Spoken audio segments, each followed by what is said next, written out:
Selamat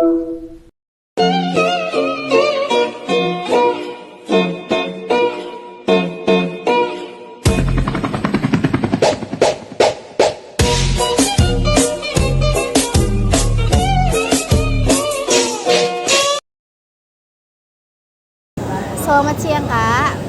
Oke, perkenalkan sebelumnya kami dari Universitas Satyatera Bhinneka. Kedatangan kami di sini mengundang Kakak juga seperti yang kami ceritakan sebelumnya. Di sini kami ingin berkonsultasi terkait dengan kekerasan sekstorian yang pernah Kakak alamin. Nah, sebelumnya bisakah Kakak perkenalkan diri terlebih dahulu? Perkenalkan, nama saya Natasha Syafira. Saya asal dari Jalan Nama Luhur, umur masih 17 tahun. Bisakah Kakak menceritakan nih bagaimana awal mula Kakak menjadi dari korban sekstorian ini? Boleh. Awalnya tuh kami kan berdua tuh pacaran, masih pacaran sehat lah, kayak jalan berdua, nggak ada untuk kesana. Sampai di waktu dia ngajak kayak gitu kan, terus dia bilang karena kan nggak mungkin sekarang orang pacaran yang ada kayak gitu, apalagi hubungan udah lama. Ya udah, karena akunya tergiur sama kata-kata dia yang nggak bakal terjadi apa-apa lah, inilah itulah. Ya udah, aku mau gitu, karena kan namanya kalau udah ada rasa kayak sayang, cinta gitu kan, apapun yang dia minta tuh dibuat. Kasus sekstorian yang pernah Kakak alamin dari Kakak selama pacaran itu seperti apa? Yang melakukan hal yang seperti itu. Atau Kakak ada ancaman? Ada sih. Kan udah Kakak cerita nih kenapa Kakak bisa ngalamin kayak gitu. Nah, bisa nggak sih Kakak menceritakan nih ancaman-ancaman apa yang pernah Kakak dapat dari pelaku tersebut? Ya kayak seperti video, foto, karena kan pas lagi ngelakuin kayak gitu kan nggak sadar tuh kalau dia kan ada ngevideoin hal yang nggak pantas divideoin. Ya itu pas aku minta udahan hubungan sama dia karena udah ngerasa nggak sehat kali sampai terjadi kayak gitu kan, dia ngancem mau nyebar atau kayak mau main fisik gitu. Nah, jadi nih Kak, apa nih yang Kakak rasakan ketika pertama kali mengalami kejadian ancaman sekstorian itu? Takut sih Kak, merasa nggak pede aja, kayak merasa kotor aja sama diri sendiri.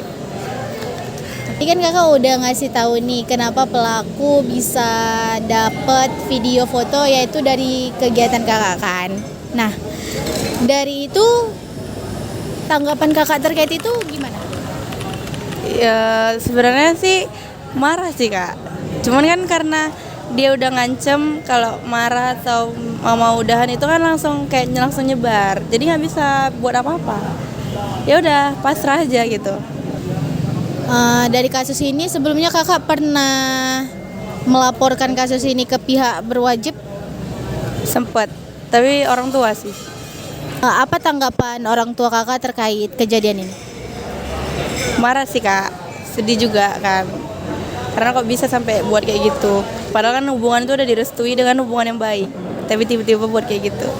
Nah, Kakak kan udah ngasih tahu kepada orang tua Kakak. Jadi apa sih Kak, Kakak sebenarnya ini mendapatkan bantuan perlindungan seperti apa dari orang tua Kakak?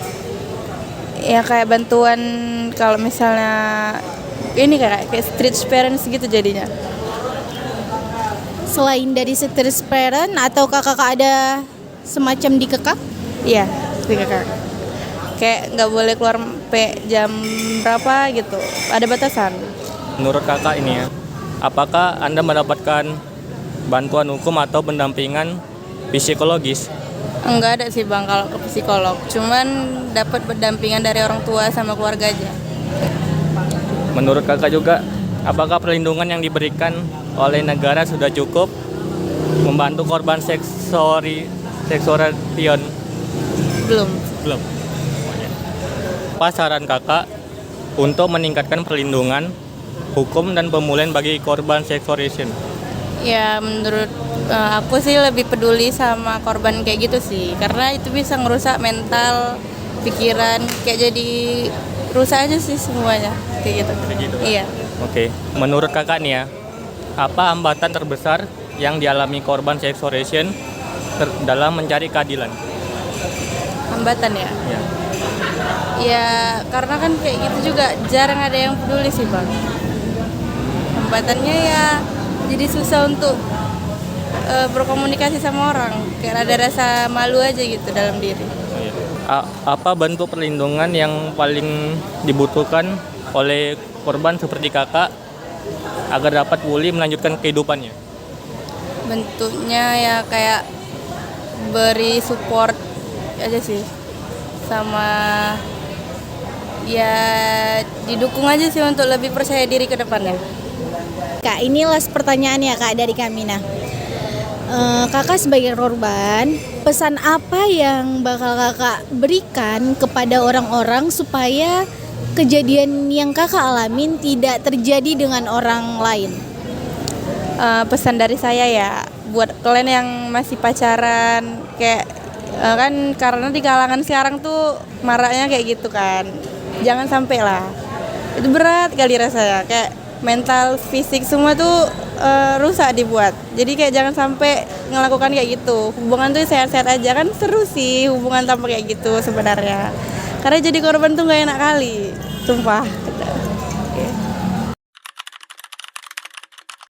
Selamat pagi Kak, perkenalkan kami dari mahasiswa Universitas Satya Tera Bhinneka. Terima kasih atas kehadiran Kakak dan ruangan waktunya udah mau kami wawancarain.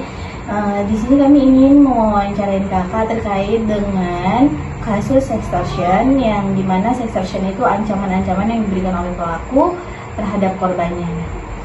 Sebelumnya bisa kan Kakak perkenalkan diri terlebih dahulu? Nama saya Felicia,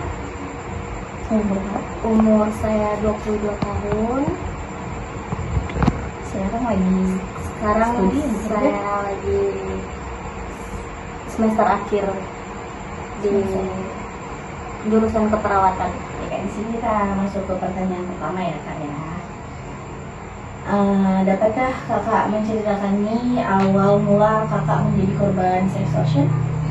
Awal mula saya berkenalan dengan pelaku di salah satu rumah sakit tempat saya pendidikan. Di situ pelaku mengajak saya untuk berkenalan dan mengajak saya untuk menukar kontak untuk berkomunikasi. Setelah itu selesai jalani, kami sering chatan, sering video call, sering teleponan, dan sering ketemu di rumah sakit itu karena saya sebagai mahasiswa yang PKL dan dia sebagai pegawai. Nah di situ setelah kami berpacaran, kami jalan, dia mulai mengajak saya untuk melakukan itu. Awalnya saya nggak mau, tapi dia memaksa saya dan dia bilang kalau saya dia akan bertanggung jawab sama suara dia, saya sama saya. Lalu Kak, kan tadi dia memaksa Kakak. Nah, membentuk ancaman apa sih Kak, atau tekanan seperti apa yang dilakukan oleh? Nah, ketika saya sudah melakukannya sama pelaku itu tanpa persetujuan saya merekam ketika kita sedang melakukan hal seperti itu. Awalnya saya sudah menolak, tapi pelaku itu memaksa dan berkata kayak dia tidak akan menyebarkan video tersebut, hanya untuk kebutuhan pribadi dia, kondisi pribadi dia sendiri. Lalu setelah saya nggak setuju, tapi dia tetap membuat video tersebut. Lalu apa sih Kak yang Kakak rasain setelah mengalami kejadian-kejadian ancaman-ancaman yang diberikan oleh pelaku terhadap Kakak? Saya merasa takut dan saya merasa ya saya menyesal sih karena saya terlalu percaya sama dia. Terus tuh saya mau dengan mudahnya saya mau memberikan itu sama dia. Setelah kejadian-kejadian tersebut nih, apakah dampak yang Kakak rasakan setelah menjadi korban sextortion ini? Menurut saya dampak yang saya rasakan itu sangat besar. Satu, saya kehilangan kepercayaan diri. Terus saya merasa takut video saya tersebar, takut orang-orang di sekitar saya mengetahuinya, takut orang di kampus saya, dosen-dosen saya juga mengetahuinya. terkait tentang dampak dari diri kakak yang kakak alami di sekolah kakak, apakah terganggu ataupun seperti apa? Iya, karena saya merasa ada rasa ketakutan yang sangat besar dalam diri saya, sehingga saya takut untuk berkomunikasi kepada orang lain atau mengenal banyak diri. Dari kasus kejadian yang kakak alami, bagaimana kak reaksi keluarga kakak menyikapi dengan kondisi kakak yang seperti ini? Ya, awalnya keluarga saya merasa kecewa ya, merasa sedih kayak, tapi mereka mendukung saya.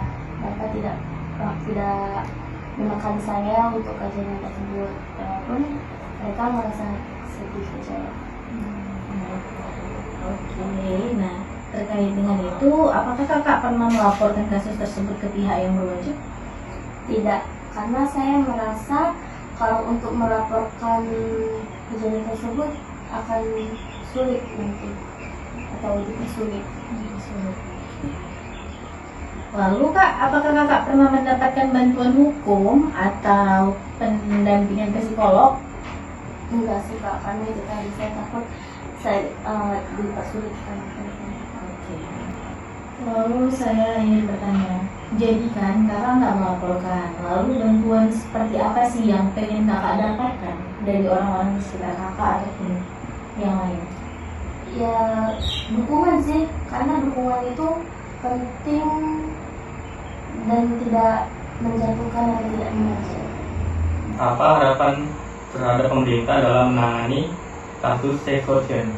Harapan saya kepada pemerintah agar ketika pelapor melaporkan kejadian tersebut, pemerintah tidak menyebutkannya dan akses kepada perlindungan sosial dan psikologis. Apakah kejadian extortion membuat Anda merasa kehilangan rasa aman dalam menggunakan media sosial atau teknologi digital? Ya, saya merasa takut karena pelaku mengancam saya akan menyebarkan video-video tersebut di media sosial. Jadi saya merasa takut untuk membuka sosmed atau. Menurut kakak, apa hambatan besar yang dialami korban extortion dalam mencari keadilan? Menurut saya hambatannya itu ketika melaporkan, karena menurut saya kemarin itu kenapa saya tidak melaporkan, karena saya takut dipersulit.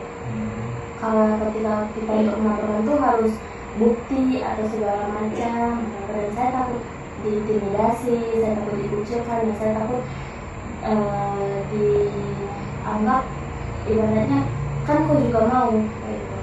Apa bentuk perlindungan yang paling dibutuhkan korban extortion agar dapat pulih dan melanjutkan kehidupan? Dukungan emosional sih, kayak ibaratnya itu jangan menilai, jangan menilai, dan jangan dibikin kebut lagi yang pernah terjadi.